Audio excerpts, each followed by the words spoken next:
अगर आज तुम्हारी जिंदगी में सब कुछ उल्टा पुल्टा चल रहा है, अगर दिल कहता है कि मेरे साथ ही ऐसा क्यों होता है, अगर हर दिन कोई ना कोई चीज टूट रही है, तो जरा ठहरो। ये सत्संग पूरा सुनना, एक बहुत गहरी सच्चाई समझ लो।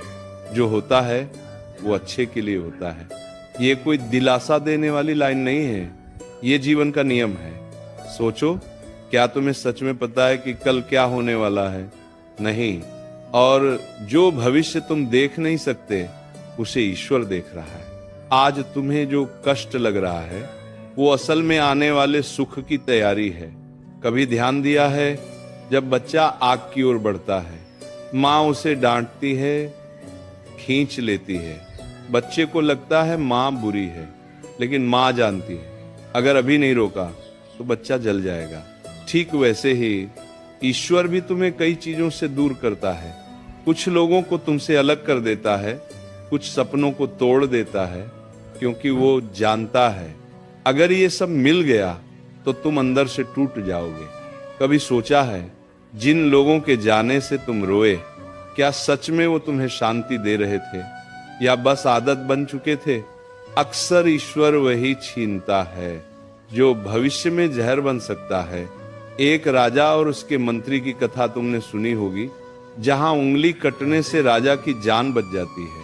उस दिन उंगली कटना अभिशाप लगा, लेकिन वही वरदान बन गया। जिंदगी में ज्यादातर चीजें पहले अभिशाप लगती हैं, बाद में वरदान बनती हैं, लेकिन हम बीच में हार मान लेते हैं। क्यों? क्योंकि हम तुरंत परिणाम चाहते हैं। बीज जब जमीन में जाता है तो अंधेरे में रहता है। अगर बीज बोल पाता तो कहता मैं मर रहा हूं, लेकिन सच ये है कि वो जन्म ले रहा होता है। आज अगर तुम्हें लग रहा है कि सब खत्म हो गया, तो हो सकता है असल में सब शुरू होने वाला हो। एक सवाल पूछूं, क्या तुम्हारे साथ ऐसा हो रहा है कि भीड़ में भी अकेलापन लगता है? पहले जो चीजें खुश करती थी, अब उनमें मजा नहीं आता, लोगों से दूरी बनने लगी है? अगर हाँ, तो समझ लो तुम्हारा स्तर बदला जा रहा है। जब आत्मा को ऊंचाई पर ले जाना होता है, तो पहले उसे शोर से दूर किया जाता है। ईश्वर तुम्हें सजा नहीं दे रहा, वो तुम्हें तैयार कर रहा है। कभी ये भी महसूस हुआ है कि तुम पहले से ज्यादा सहनशील हो गए हो? पहले छोटी बातों पर टूट जाते थे, अब चुप रह जाते हो। ये कमजोरी नहीं है, ये ताकत का जन्म है। जो सहना सीख जाता है, वही आगे चलकर संभालना सीखता है। और याद रखना, ईश्वर कभी खाली हाथ नहीं करता जब तक देने की तैयारी न हो। पहले वो हाथ खाली करता है, फिर उन्हें भरता है। कभी कभी रिश्ते टूटते हैं, कभी पैसे रुक जाते हैं, कभी रास्ते बंद हो जाते हैं, ताकि तुम्हारी नजर सिर्फ बाहर नहीं, अंदर भी जाए। एक सवाल और, अगर सब कुछ हमेशा सही चलता रहता, तो क्या तुम कभी भगवान को याद करते?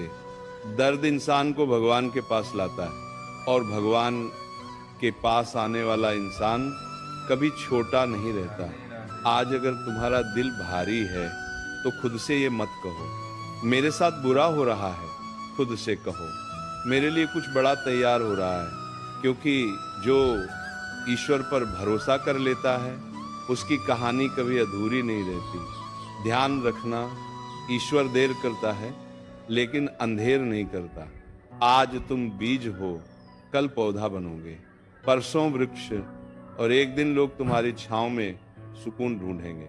बस एक काम करो, जब कुछ बिगड़ता दिखे तो मन ही मन कहो, हे प्रभु, मुझे नहीं पता इसमें मेरा क्या भला है, लेकिन मुझे आप पर पूरा भरोसा है। और यही भरोसा तुम्हारा सबसे बड़ा कवच है। अंत में बस इतना याद रखना, जो चला गया वो जरूरी नहीं था, जो टूट गया वो कमजोर था, और जो बचा है वही असली है। तुम्हारा समय आ रहा है, धीरे आ रहा है, लेकिन स्थायी आ रहा है। इसलिए घबराओ मत, शांत रहो, भरोसा रखो